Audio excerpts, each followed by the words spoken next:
Hello, gentlemen, and welcome to the Men Save Your Marriage show. My name is Terry. I'm your host. I did an autopsy on my failed marriage, and now I use the lessons that I learned to coach other men on how to save their marriage before it fails. I'm going to share with you the things I wish someone would have shared with me before my marriage failed. Are you ready? Let's get started.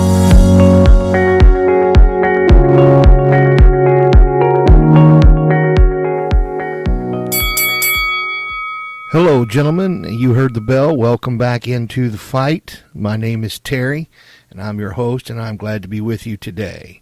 It's been a couple of weeks as I had dealt with some family issues and some loss, but we are back at it again, and today we're getting into episode number 14 of the Men Save Your Marriage podcast, and today we're going to talk about healing after infidelity. Is it even possible? So that's where we're going to be today, and so buckle up and let's get ready to get into this. As usual, I'm going to bring you just 3 primary points. I'm going to build on those a little bit, and then I'm going to let you go for the day. But let's jump into this. Healing after infidelity. Is it possible? Infidelity is obviously very often it is a deal breaker in a relationship, but not always. And how do you begin the healing process if infidelity has occurred? Whether it was physical or emotional, and how to decide if the marriage can and should be saved. And I hear from some of you guys out there that are listening, and I know that some of you have had a partner cheat on you, and they've been unfaithful, and I know that some of you have been unfaithful, and that goes both ways. So as I go through this, I'm going to talk in terms of the partner that did the betraying or the partner that was betrayed. And you're going to have to interpolate that to your situation, if this even applies to you. I hope, my prayer is that I'm putting this out to hundreds and hundreds of men that will listen to this, and it doesn't apply to any of them. That would be the best thing. But the truth is, we're human, we make mistakes, and I know that doesn't apply. There's men in this audience and some women in this audience that are listening to this, and somebody betrayed you, or you betrayed somebody. So you're going to need to interpolate this as I walk through this and apply it as needed for your relationship and your situation. So again, as always, usually three topics, just 3 points, and I'm going to jump right in here with the first one. The emotional impact of infidelity on both partners. And I'm going to talk through this whole thing in terms of both partners, not only just you as the man, which I normally am speaking to men, but to both partners in the infidelity equation. Okay? So what are some of the emotional impact of this? Obviously, there's just the simple things, right? There's going to be trust issues. There's going to be potentially low self-esteem. Why did they do that? Why would they do that, right? Not to mention things like anxiety and depression, an emotional roller coaster. All this stuff starts to pile up, right? What about PTSD, post-traumatic stress disorder? Surely, to goodness, this is traumatic and stressful, right? So there's even a level of a PTSD involved in this. And here's a term you've never heard before, and I know that because one of my dearest friends in the world is the man that coined this in a book that he wrote. Dr. Matthew Tanner classified this as post-traumatic spiritual stress disorder, PTSSD, because on some level, and he was talking in a completely different context, but this applies because on some level, this is the most intimate of relationships. This is the most significant, most intimate, the most relationship where you're the most exposed, the most vulnerable. And now, if you're the one that was cheated on, now suddenly you've been betrayed, and you're dealing with a stress that is well beyond the physical, and it's well beyond the mental. This has moved into a spiritual area. So now you're dealing with like a post-traumatic spiritual stress disorder. And I think Dr. Tanner absolutely coined it exactly right. He wasn't referring to it in this situation, but it has this same kind of impact when you're dealing with infidelity. So how do people cope, right? You're dealing with this emotional impact. Well, you got to allow yourself to grieve. You got to sometimes seek some professional help. Obviously, you've got to learn to you've got to communicate openly with your partner. Obviously, just without question. You're even going to have to set some boundaries of what you can accept or can't accept.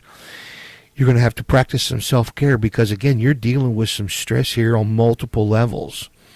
You're going to have to maybe manage negative thoughts, and you're going to have to give yourself some grace. If you were the one that was cheated on, if it was your partner that was unfaithful to you, you're going to have to give yourself some grace, because this didn't happen on Tuesday and you've recovered from it by Friday. No. This is going to take some time.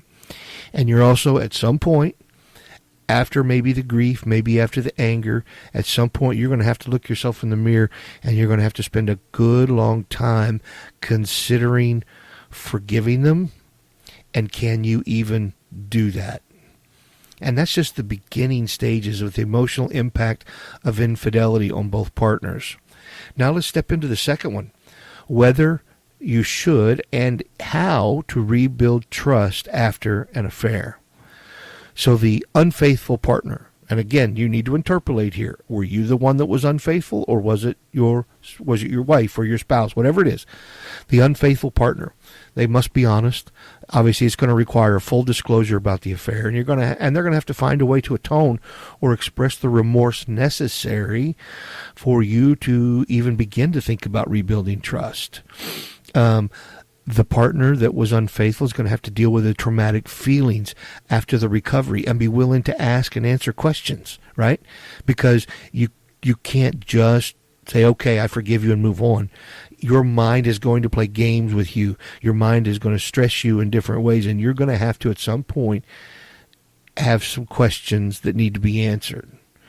I think it's very common in men, the men that I talk with that have dealing with this on some level.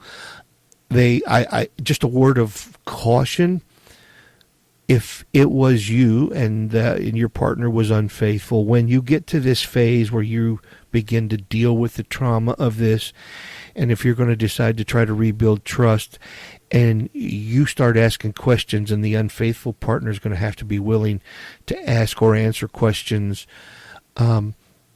Be careful how you pry. Be careful the questions that you ask, because if you allow yourself, you will go down a rabbit hole to where you are inadvertently comparing yourself to the person that she cheated with. Just a word of caution there. Obviously, the unfaithful partner, the affair has to end. If it hasn't already, it has to be done. You can't even consider anything until you get to that point, right? And the unfaithful partner is going to have to be willing to apologize for cheating in a sincere way, and promise not to repeat that in such a way that you are comfortable with what they're saying. And additionally, if you're the betrayer, if you're the one that cheated, you're going to have to focus on transparency and restoring your partner's faith in you. And if it was your partner that cheated on you, you're not asking too much when you ask for transparency and ask them to kind of go above and beyond in helping restore your faith in them. Now, for the partner that it was betrayed, you must remember to be kind to yourself. There's going to be some, if you were the one that got cheated on, there's going to be some kind of tailspin moments where you spin out. And during these times, you're going to have to remember that recovering from trauma and betrayal can take some time. Again, this doesn't happen on Tuesday and you forgive them by Friday. That you're going to have some stuff to work through. Okay? And if you're the one that was betrayed, you're going to have to express your feelings to your spouse. You're going to have to be able to sit down calmly without raising your voice so that they can be open to you. But you're going to have to be able to sit down and express how you feel, and do it in a way where you do it without accusation. You're just going to have to offer up, this is how I feel right now. Here's where I'm at. And you're going to have to be able to do that in a conversational way so that they'll be open to receiving it. Okay? You're going to have to avoid rehashing all the events around the affair. You're going to have to find a way to forgive, or at least accept, and what she did and what she's doing, and work towards forgiveness. And lastly, whenever you think or feel after this, it's okay. If you're upset, if you're hurt, if you're whatever you're feeling, You are perfectly okay to feel those things.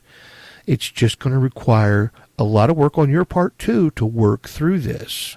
Now, that's what happens for the one that did betray, the unfaithful partner, and the one who was betrayed. But both partners, now listen to this, both partners need to talk about the intense feelings that they may have respectfully, without blame, without judgment, without criticism or contempt. You have to be able to sit down and talk about what you're feeling as an adult without casting blame or accusation. You're both going to have to find a way to connect emotionally and sexually. Without the presence of sexual intimacy, which is supposed to be pleasurable to both of you, this relationship can't begin again. So you're going to have to, if you were betrayed, or if you were the one that did the betraying, you're going to have to figure out how you can put yourself and the two of you in a place where you can find a way to connect emotionally and physically. And then you're going to have to both be attuned to each other and to spend regular time together, probably for a while or maybe forever, more so than before. Okay, so whatever may have caused that initial unfaithfulness obviously can't rear its ugly head, or doesn't rear its ugly head again. And these are the kind of steps that are going to have to be thought through. Okay, and then we're going to move into the steps for healing together or deciding to part ways. So there's some factors to consider here. When you're faced with infidelity, it's essential to evaluate whether rebuilding the relationship is, first of all, possible or worth the effort. And I know that sounds very cut and dry, but you really have to think this way. You have to kind of get a piece of paper out, and the pros and the cons, and think through these critical factors. Okay? Number one, remorse and accountability. Is the partner that did the cheating taking responsibility for their actions? Okay? And whether that's you or whether that's her, it doesn't make any difference. So some signs of genuine remorse. Are they acknowledging the harm that they caused without deflecting blame? This can't be, I'm sorry that I did this, but by the way, no, there's no blame deflecting here. It is on you, right? Are they offering, or are you offering a sincere apology without excuses for what you did? And you just kind of almost have to, I haven't been involved in this situation personally, but from the people and the men that I've dealt with, you just kind of have to stand there almost completely exposed and just, I'm sorry, with, and offer up the remorse that you feel genuinely, and just do it completely exposed. No excuses, no explanations, just, God, I hate myself for what I did, and I'm sorry. And just let them take that in. Okay? Are they expressing a willingness to answer questions about the affair? It's not unreasonable to want to know how long has this been going on? How many times were you together? Whatever the questions may be. And so these are signs of genuine remorse from the person that actually did the cheating. And those are just some signs of it. Now, some actions that show accountability: cutting off contact with the person that they cheated with, right? They can't still be friends. That's going to be a deal breaker for me, right? Being transparent about their whereabouts, social media, and interactions, right? You're going to have suspicions, and they're going to have to be okay with being transparent about that stuff. Actively participating in rebuilding trust, maybe through therapy or through other areas. They're going to actively participate in this, or it's not going to work. And these are the things, if you were the one that was cheated on, you're going to have to sit down and consider. Again, it's like a piece of paper where you draw a line down the middle, pros and cons, and you're going to have to evaluate this along the way. Are they actively participating? Are they actively helping and trying to, and almost leading and trying to rebuild trust with me? And if they're not, maybe that's a sign. Okay, and if your partner minimizes the affair, shifts blame onto you, or refuses to discuss the situation, it's unlikely that this relationship can be repaired. And I hate to just say it that plainly, but that's just the truth. Think about this. You caught her in an affair, or she caught you in an affair. And in trying to show accountability, or in trying to develop accountability and to regain trust, you try to minimize the affair, you try to shift blame, or she tries to refuse or discuss the situation. That can't be repaired. There's no way there can be any healing, so there's no way that there can be any progress beyond that. So this is something you just have to think about. Secondly, Their willingness to rebuild. Are both partners committed to making changes? And what does rebuilding look like? Well, for the partner that did the betraying, are they taking initiative to rebuild trust? Are they showing patience with their partner's healing process and addressing the root causes of the behavior? For the partner that was betrayed, are you being open to the possibility of forgiveness and working towards emotional healing? Even if it's slow and difficult, and it will be at times, are you open to the possibility of forgiveness? And are you working towards emotional healing? Or are you just, and I've had guys that get stuck in this, and they're not open to the possibility of healing or forgiveness, but they'll stay in this muck and mire in the relationship because right now she's being very understanding. She knows she cheated on me. She's trying to make it up to me, but there's no chance that I'm going to forgive her. If that's the case, be fair to her and be fair to yourself, and just deal with it and start bringing this thing to an end. But you have to be honest with yourself, and you have to be honest with her, or she has to be honest with you. And if you can't think through these questions and answer these questions, you're never going to get yourself out of this stuck place, this funk. You're just not going to. So here's a few questions to reflect on and think about as you go through this process. Are both of you willing to attend therapy? Maybe individually, maybe as a couple. Is your partner open to discussing boundaries and making necessary changes? I think that if my partner has been unfaithful and I forgive her and we're working to rebuild the relationship, then she's going to have to be open to discussing boundaries and making the necessary changes that fit within my boundaries. And common sense boundaries, obviously. But that's going to have to be a thing. Otherwise, I can't go forward. Another question. Are you both invested in improving communication and addressing any long-standing issues?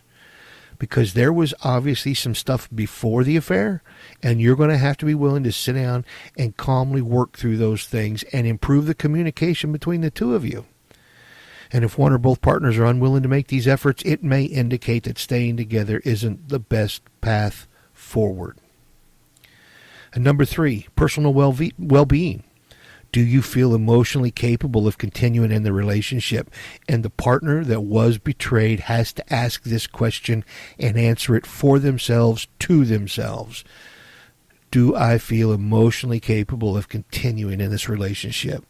That's got to be like the first question out of the gate for me, right? And while your partner's actions and willingness to rebuild are essential, your emotional well-being is equally important. Staying in the relationship should not come at the expense of your mental health or personal growth. I'm going to say that again. Staying in the relationship should not come at the expense of your mental health or personal growth. So let me ask you a couple of questions. Are you emotionally capable of forgiving? Because if you're not doing her or you any favors by staying. Do you feel safe and valued in the relationship? Again, if you don't, you're not doing her or you any favors by staying in the relationship. Are you able to trust your partner again, even with time and effort? Because if you aren't, you're just not willing to move on yet, but you're not doing her or you any favors. And finally, a couple of steps to help you decide. If you're still unsure about staying or leaving, these steps can provide some clarity and help you make an informed decision. Reflect on the relationship as a whole. Take an honest look at your relationship beyond the affair. Were there pre-existing issues, or was the relationship strong before she betrayed you? Identifying patterns, or before you betrayed her. Identifying patterns can help you determine whether the relationship has the foundation to recover. Okay, so take a good, honest, long look at the relationship beyond the affair. Look at everything else. Were things going really good, or you thought they were beforehand, or were things not in a great place? Okay, seek support. Talk to some friends, family members. A therapist can provide valuable perspective. This is one of the things I do when I'm coaching men that are going through this situation, because one, I've been through it, so I have a lot of experience. But two, I've also been through it and I've come out the other side, so I can tend to look back at with compassion, with some understanding, and with some insight from somebody who's kind of, I'm a mile down the road farther than you are when I'm counseling you or coaching you. And so I can look back, oh, no, I remember when I was going through that. Seek that kind of support in your life. If you don't have anybody that can support you in that way, reach out to me. I coach guys all the time. I've got some slots available for coaching. We can talk about it. Number 3, give yourself time. You don't have to decide immediately. You need to give yourself time and allow yourself time. Now, if you choose to stay, rebuild trust gradually. Take small steps to reestablish a transparency and accountability between you two. Focus on emotional intimacy. Strengthen your bond through communication, through shared activities, through vulnerability. It's just, you got to start all over again. You're essentially starting all over again, and you've got to re-strengthen and rebuild that bond between you. And you're going to you must address any underlying issues. Explore the reasons behind the affair. Work together to prevent similar issues in the future. Okay? And now, if you choose to leave, prioritize your healing. Therapy, self-reflection, the process to process the grief and rebuild your sense of self. You've got to take care of you if you decide to leave. Even if you decide to stay, you got to take care of you. Set boundaries. Establish clear boundaries with your ex-partner to ensure the clean break and protect your well-being. Again, like I said before, you're not doing her or you any favors if you're staying in this and you can't forgive, or that you can't work through this process with her any longer. And then embrace new beginnings. Use this opportunity to rediscover any passions you may have or interests or goals outside of the relationship. Okay? Obviously, this is a horrible thing that's happened, and you maybe ultimately land on the decision that you can't stay. That's okay. But you need to go do not only what's best for her, but most importantly, what's best for you. And you're going to prioritize your healings and set some boundaries, and you're going to embrace new beginnings. And before you know it, you'll begin living a life that you maybe couldn't see or dreamed of before. And last but not least, a couple of myths about staying or leaving. Myth number 1. Leaving is the only way to regain self-respect. That is a myth. Okay, the truth is many couples rebuild stronger relationships after infidelity, and staying can be an empowering choice if it aligns with your needs and values. Myth number 2, forgiving means forgetting. The truth is forgiveness doesn't mean excusing the behavior. It means choosing to move forward without being burdened by anger or resentment. Again, I'm going to say that one again. Forgiveness doesn't mean excusing the behavior. It does mean choosing to move forward without being burdened by anger or resentment.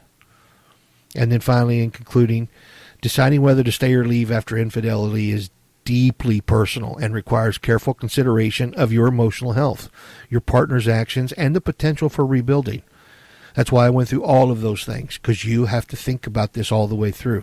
Whether you choose to repair the relationship or part ways, prioritizing your well-being and making an informed choice is critical. So there it is, gentlemen. That is all of the details and that I could squeeze into this 20-some minutes on dealing with infidelity and healing after infidelity. Is it possible? It absolutely is. I work with gentlemen every day who have dealt with infidelity. I work with gentlemen who were the ones that were unfaithful, and yet they've rebuilt the marriage. So it can be done. But you need to listen through this, think through these things, go get the show notes, read about this, and if you're in this position, think about this through for yourself. Gentlemen, I appreciate you. Thank you for being along today for this episode, and I look forward to seeing you back for episode 15. But for now, have a great day.